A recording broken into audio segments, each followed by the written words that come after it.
हर दिन हम चुनावी चौपाल को दिखाते हैं, राजनीतिक लोगों को दिखाते हैं, लोगों की समस्याओं को सुनते हैं, लेकिन हम कहीं ना कहीं अपने धर्म को लेकर जो धर्म जो ना हिंदू ना मुस्लिम अलग अलग नहीं है, सब एक है। तो धर्म या मज़हब ही हमें सिखाता है मोहब्बत करना, समाज में भाईचारा कायम करना। तो उसी सिलसिले को लेकर, उसी चीज़ को लेकर आज हम लोग लाइव आए हुए हैं और हमारे साथ काफ़ी दूर से आए हुए छोटी सी उम्र के मौलाना तमाम लोग यहाँ पर बैठे हुए हैं। और सबसे बड़ा सवाल ये है कि दीन क्या है, मज़हब सिखाता है, आखिर हमारे समाज में मजहब का, दीन का, धर्म का कितना बड़ा महत्वपूर्ण योगदान है, उस पर भी चर्चा की जाएगी। तो आज हम सभी को आपको स्वागत कराएंगे। उससे पहले आप लोगों से निवेदन है कि ज़्यादा से ज़्यादा शेयर करें और प्रतिक्रियाएं अपनी ज़रूर दें, क्योंकि आज हमारे यहाँ नेपाल से भी आए हुए कुछ खास मेहमान यहाँ पर मौजूद हैं। आप सभी का मैं शुक्रिया अदा करना चाहती हूँ, आप लोगों का बहुत बहुत धन्यवाद करना चाहती हूँ जो आप लोग हमारे स्टूडियो में आए, बहुत बहुत धन्यवाद। तो हाथरस, जनपद हाथरस से कुछ खास मेहमान आए हुए हैं, हजरत चांद मियाँ साहब, जिनकी अक्सर आपने बहुत सारी तमाम ऐसी कह सकते हैं खबरें भी देखी होंगी हमारे चैनल के माध्यम से, लेकिन आज वो खुद यहाँ जनपद फिरोजाबाद में और हमारे स्टूडियो में रूबरू हुए हैं, आप लोगों से रूबरू हुए हैं। तो इनसे ही सीधे पूछेंगे, जानेंगे। सबसे पहले शुरुआत करते हैं मौलाना साहब आपसे। धर्म क्या है, दीन क्या है, मजहब क्या है? जी, धर्म जो है वो मज़हब इस्लाम हमारे कुरान में सबसे आला मज़हब है, सबसे ऊंचा धर्म है। और हमारे धर्म में कभी किसी के धर्म को बुरा कहने की भी इजाज़त नहीं देता। मानवता सिखाता है, एक दूसरे से हमदर्दी, भाईचारगी।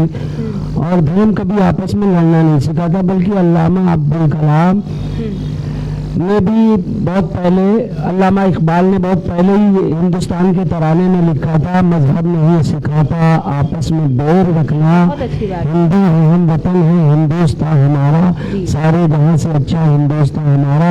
ये अल्लामा इकबाल साहब ने बहुत पहले ही जो है काफ़ी लोगों को ये पैगाम दिया, पूरे हिंदुस्तान को, हमारे पूरे मुल्क को। और हमारे धर्म में ऐसा कुछ है ही नहीं। वो तो लोग छोटे छोटे लोग और जिनका कोई वजूद नहीं, न जाने किस किस तरह का इशू उठा करके आपस में लोगों को लड़ाने का काम करते हैं। बल्कि हमारा मजहब इस्लाम तो चींटी को मारने की भी इजाज़त नहीं देता है। जो मजहब चींटी को भी मारने की इजाज़त ना दे, वो ये कब सिखाएगा कि किसी का मर्डर कर दिया जाए, किसी के ऊपर किसी से लड़ाई की जाए, किसी का कत्ल किया जाए। हमारे मजहब में तो चींटी और कुत्ते मतलब बेजान, मतलब बिल्कुल बेज़बान।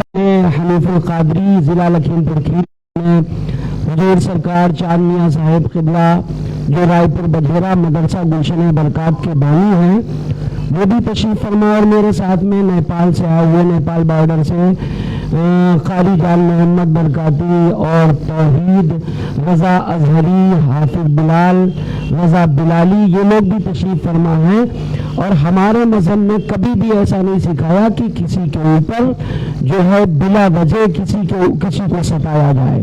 हमारे मज़हब में तो ये है कि पड़ोसी तक का हक ये है कि पड़ोसी अगर भूखा सो रहा है और हम लोग खा पी करके सो रहे हैं तो ये खाना भी हमारे लिए जायज़ नहीं है। बाकी आप मौलाना तौहीद रज़ा साहब और हमारे पीर साहब जनपद हाथरस से आए हुए हैं, और क्या कुछ धर्म को लेकर क्या कुछ कहना चाहेंगे और किस तरह की तालीम आप अपने मदरसे में बच्चों को देते हैं और क्या कुछ समाज में उसका बदलाव होता है? देखिए, ये कोई पहली मेरी मुलाकात आपसे नहीं है जी। मेरी बहुत सी वीडियोस आपने देखी होंगी, बहुत से मामलात मेरे देखे होंगे कि हम लोग सूफिज़्म को फॉलो करने वाले लोग हैं। और सूफिज़्म का जो मामला है वो हर धर्म से जुड़ा हुआ है। सूफियों के यहाँ सबके लिए दरवाज़ा खोल दिया जाता है। वो किसी मज़हब का हो, हिंदू, मुस्लिम, सिख, ईसाई, यहूदी, पारसी, कोई भी आए उसका इस्तकबाल होता है। हमारे यहाँ किसी धर्म को बुरा नहीं कहा जाता और जो भी आता हम उसका इस्तकबाल करते हैं। हमारे यहाँ तो बहुत से देखिए को सूफिज़्म पढ़ाते हैं और ये बताते हैं अपने देश से मोहब्बत। प्रोफेट मोहम्मद मुस्तफ़ा सल्लल्लाहु अलैहि वसल्लम खुद इरशाद फरमाते हैं, अपने वतन से मोहब्बत करना ईमान का एक जुज़ है। जब अब हम हिंदुस्तान में हैं, अगर हम अपने मुसलमान कहलाता वही है जो अपने नबी की बातों पर अमल करे। तो अब प्रोफेट मोहम्मद सल्लल्लाहु अलैहि वसल्लम फरमाते हैं कि अपने वतन से मोहब्बत करना। तो अगर कोई सच्चा मुसलमान है तो अपने वतन से भी मोहब्बत करता है और वतनी भाइयों से भी मोहब्बत करता है। यही सूफिज्म है। और सब किसी भी धर्म से हम लोगों का कोई वैर नहीं है। और फिर प्रोफेट सल्लल्लाहु अलैहि वसल्लम फरमाते हैं, अगर जिस रास्ते से आप जा रहे हैं अगर कोई कंकड़ भी पड़ा है तो उसे हटाएं तो तुम्हें सदक़े का सवाब मिलता है, सदक़े का सवाब मिलता है। अब ये देखिए, रास्ते में हिंदू, मुसलमान, सिख, ईसाई, यहूदी सारे लोग निकलते हैं। तो अब देखिए, इंसानियत का सबसे पहला धर्म अगर कोई है तो इंसानियत का धर्म है। अगर इंसान ही नहीं बचेंगे तो धर्म कहाँ से आएंगे? तो पहले हमें इंसान बचाना है। जब इंसान, उसके बाद धर्म की हम बात करेंगे, उसके बाद मजहब की बात करेंगे, उसके बाद फिरके की बात करेंगे। पहले हमें इंसानियत के धर्म को अपनाना है कि हम सब इंसान हैं। और प्रोफेट मोहम्मद सल्लल्लाहु अलैहि वसल्लम ने आने के बाद सबसे पहला पैगाम जो दिया वो इंसानियत का ही पैगाम दिया है। जो आज सारी कायनात के अंदर थोड़ी सी 63 साल ज़िंदगी के अंदर आपने वो इनकलाब पैदा किया जब कोई इंटरनेट का दौर भी नहीं था। जी बिल्कुल, इंटरनेट का दौर नहीं है, टीवी नहीं है, मोबाइल नहीं है, उसके सारे सैटेलाइट भी नहीं है, और सारी चीज़ें ना होने के बावजूद सारी दुनिया में कुरान फैल गया। वो सिर्फ अखलाक था।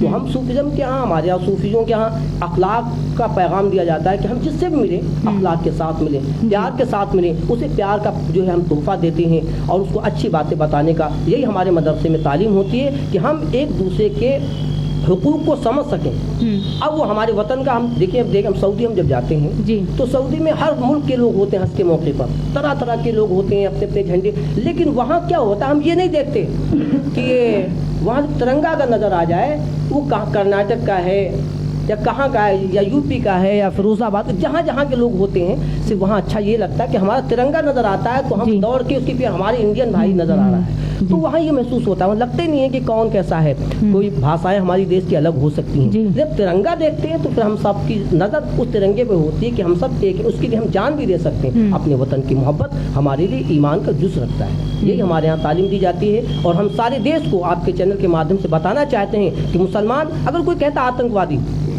बिल्कुल हो ही नहीं, मुसलमान आतंकवादी हो ही नहीं सकता।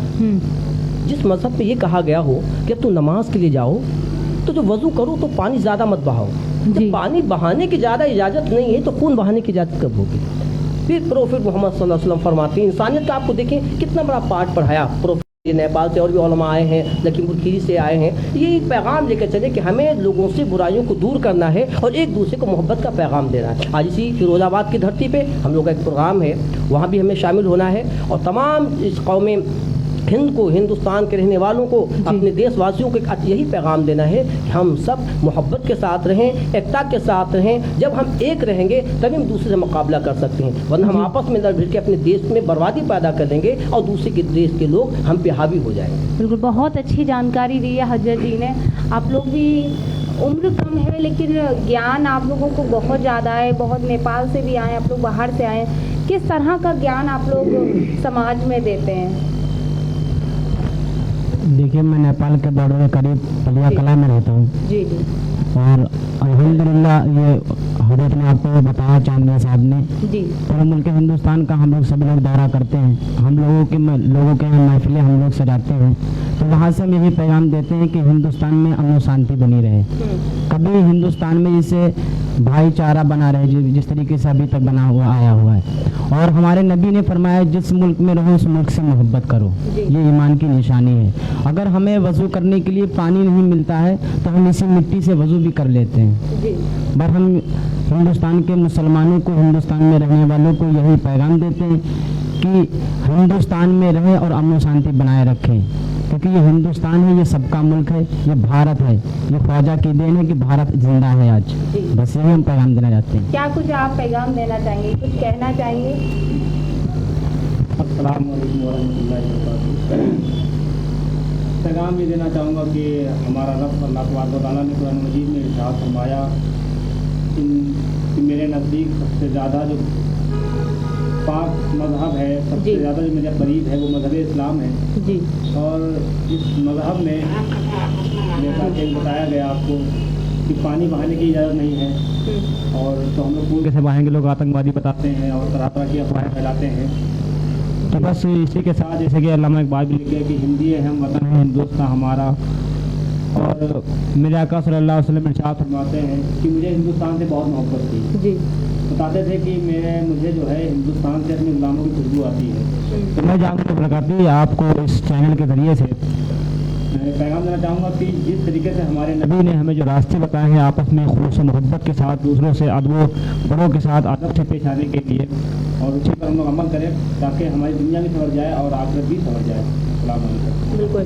ख़ाजा जी, मेरा आखिरी सवाल आपसे है, अक्सर हम देखते हैं समाज का माहौल इस तरीके का हो गया है कि आपस में राजनीति को लेकर या थोड़ी ऐसी चीज़ों को लेकर आपस में लोग झगड़ा कर रहे हैं, लड़ते हैं। आखिर उन्हें क्या संदेश देना चाहेंगे, क्या सिखाना चाहेंगे और इस्लाम क्या सिखाता है?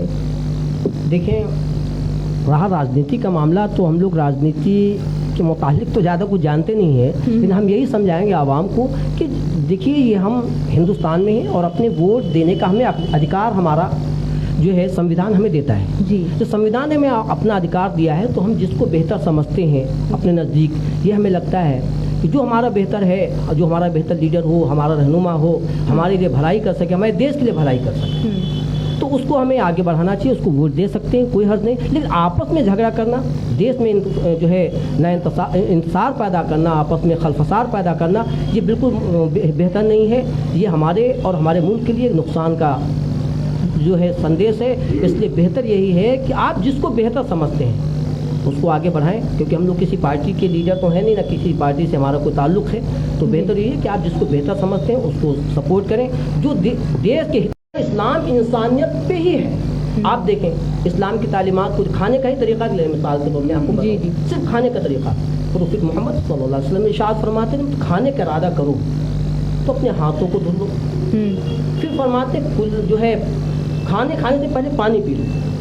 तो इस तरीके से अब हाथों को धो लेना। अब साइंस के एतबार से आप जाएंगे तो साइंस वाले कहते हैं कि हाथ, अच्छा मेरे प्रोफेट सल्लल्लाहु अलैहि वसल्लम फरमाते हैं कि हाथों को धो लो, फिर उनको कपड़े से टच मत करो। अब साइंस उस पर रिसर्च करती है, तो साइंस वाले बताते हैं कि जब हम हाथ धुल लेते हैं, किसी कपड़े से टच करेंगे तो कपड़े में जरासीम होते हैं और वो हमारे हाथ में जरासीम लग जाएंगे, फिर हम खाना खाएंगे, तो खाना हमारे नुकसानदेह होगा। और जो खाना खाने से पहले पानी पीने का हुक्म दिया गया।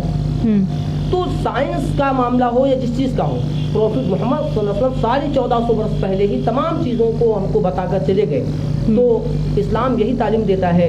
तो जो आज साइंस रिसर्च करती है, बहुत से मामला ऐसे हैं जो साइंस रिसर्च कर रही है, उसके बाद इस्लाम को के जो कौल और फेल को देखती है, तो बिल्कुल मेरे नबी ने बहुत पहले जो आज साइंस बता रही है वो मेरे जो है मोहम्मद सल्लल्लाहु अलैहि वसल्लम, प्रोफेट मोहम्मद सल्लल्लाहु अलैहि वसल्लम 1450 वर्ष पहले बता गए। और वो साइंस नहीं, साइंसदान है, साइंस खुद उनकी गुलाम थी। हम देखें साइंस जो है हमारे नबी के दर के गुलाम है। आप देखें पानी, मैंने बताया उसमें फिर कहा कि खाना खाने के लिए पानी पी लीजिए, और उसके बाद कहा कि बीच में अगर प्यास लगे तो आखिर में खाना खाने के लगभग आधा घंटे के बाद पानी पीजिए। अब साइंस वाले डॉक्टर भी बताते हैं कि इसको आधा घंटे, इसलिए कि हमारी पाचन क्रिया जो है, जब हम पानी पी लेते हैं तो हमारी पाचन क्रिया में कुछ कीड़े होते हैं, खाना हजम करने के लिए दौड़ते हैं, और जब हम पानी पी लेते हैं तो कीड़े दूर हो जाते हैं। और जब पानी नहीं पीते वो खाना जल्दी हजम होता है और गैस नहीं बनती पेट में। तो इस तरीके बहुत सी मिसालें हैं जो इस्लाम ने इंसानियत का ही दर्ज दिया है। पूरी इंसानियत, ये नहीं कहा गया कि जैसे मुसलमानों के लिए है या हिंदुओं के लिए, जो भी आप कौल या जो फेल है प्रोफेट मोहम्मद सल्लल्लाहु अलैहि वसल्लम का, अगर कोई भी अपना दे उसको फ़ायदे में ही रहेगा, नुकसान तो है ही नहीं। इस्लाम पूरी इंसानियत के फ़ायदे के लिए बनाया गया। बिल्कुल। तो क्या कुछ आखिरी संदेश क्या रहेगा आवाम के लिए? मैं तो तमाम पूरे देश में विदेशों हाँ, मैं तो पूरे देश में जो देख रहा हूँ इस वक्त वाकई जो माहौल जो पैदा हो गया है, हमें बचपन का याद है कि हम लोग अपने स्कूलों में पढ़ा करते थे। मैंने लगभग 8 साल लगातार मेरा कंटिन्यू संस्कृत का सब्जेक्ट रहा, और संस्कृत भी मैंने पढ़ी। मेरे दोस्त थे बहुत से, मनोज गिरी वगैरह और बहुत से दोस्त थे। हम लोग एक पास बैठा करते थे, कभी ये नहीं लगता था कि हम लोग दूर हैं। लेकिन जब से कुछ दौर ये माहौल नज़र आता है, अगर हम ट्रेन में चलते हैं तो तरह तरह की बातें सुनने में आती हैं। पर अजीब माहौल हो गया है देश का। हम यही देश वालों को पैगाम देंगे, जो हमारा पुराना हिंदुस्तान था, जो पहला हिंदुस्तान था, वो कहाँ चला गया। बड़ा अफसोस होता है सब हालात को देखकर। अल्लाह से दुआ करेंगे कि अल्लाह तबारक व तआला जो हमारे हिंदुस्तान की गंगा जमनी तहजीब है उसको बरकरार रखे, और हमारे देश को नजर बद से महफूज रखे, हासिदों के हसद से, जालिमों के जुल्म से, लोग नजर बद से हमारे देश को महफूज रखे, और हमारे देश में अमन व अमान कायम रखे। बिल्कुल, आप सभी का बहुत बहुत धन्यवाद। तो क्या कुछ कहना चाहेंगे, कुछ और मन में रह गया हो? मैडम बस बाकी तो हजरत ने सब कुछ कह ही दिया है। बस चलते चलते इतना कहना चाहेंगे आपके चैनल के माध्यम से, हम लोग पूरे देश में इस वक्त पूरे हिंदुस्तान में करीब करीब कुछ सूबे कुछ स्टेट को छोड़कर हर जगह जाते हैं और हम लोग जगह जगह पर प्रोग्राम करते हैं और प्रोग्राम में हम लोग सिर्फ यही दर्श देते हैं, यही पैगाम देते हैं लोगों को कि अपने देश से वफा करना जो है हमारे ईमान की निशानी है और अपने देश से गद्दारी करना यही आतंकवाद है। और आतंकवादी जो होगा वो मुसलमान नहीं होगा और जो मुसलमान होगा वो आतंकवादी नहीं होगा।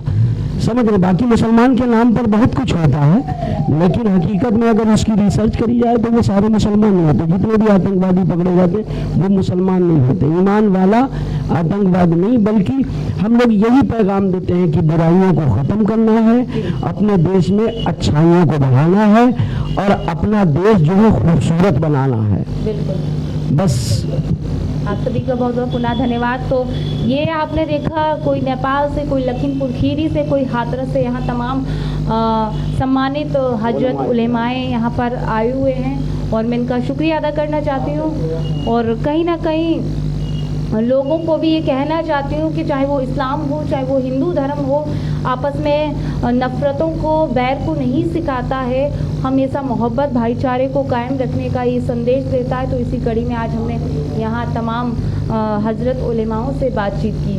आज का हजरत जी कहाँ प्रोग्राम है, हम चाहेंगे आप हमारे चैनल के माध्यम से हमारे दर्शकों को या फिरोज़ाबाद की आवाम को एक बार बताने का प्रयास करें, स्थान कहाँ है और क्या कुछ लोगों से अपील करेंगे आप? देखिए, आज हमारा जो प्रोग्राम है वो CNG पेट्रोल पंप के पीछे बम्बा रोड, रामगढ़ थाना, फिरोज़ाबाद में प्रोग्राम है और लगातार कई दिन से हमारा कल का भी प्रोग्राम हुआ था ज़िला एटा में, सैना कला में। कल का प्रोग्राम आगरा में है और परसों ये नगला सिकंदर है आपके ज़िला फिरोज़ाबाद में, वहाँ का है। और फिर अगले 30 तारीख में कासगंज का है और 1 तारीख में अलीगढ़ में है और उसके बाद 2 तारीख में हम लोगों का जो टिकट है अयोध्या के लिए हम लोग निकलेंगे। वहाँ का हमारा प्रोग्राम लगा हुआ है, राम भूमि है जो। हाँ जी, राम भूमि है और वहाँ भी हमारा प्रोग्राम लगा हुआ है। हजरत जी, जैसे लगातार आपने कई प्रोग्राम बताए, इन प्रोग्रामों में क्या होता है, क्या संदेश देते हैं? देखिए, मैं हम लोग जिस खानका से वाबस्ता है, खानका है बरकातिया महारा मुताहरा जो है ज़िला एटा की शान बान और बल्कि ज़िला एटा की नहीं पूरी दुनिया में मशहूर मारूफ सूफिज़म की जो एक खानका है, कादरी सबसे बड़ी खानका है, हम लोग वहाँ से वाबस्ता है और वहाँ की ग़ुलामी का पट्टा हमारे गलों में पड़ा हुआ है। तो हमारी खानका का एक पैगाम है जी कि आधी रोटी खाएं, बच्चों को पढ़ाएं।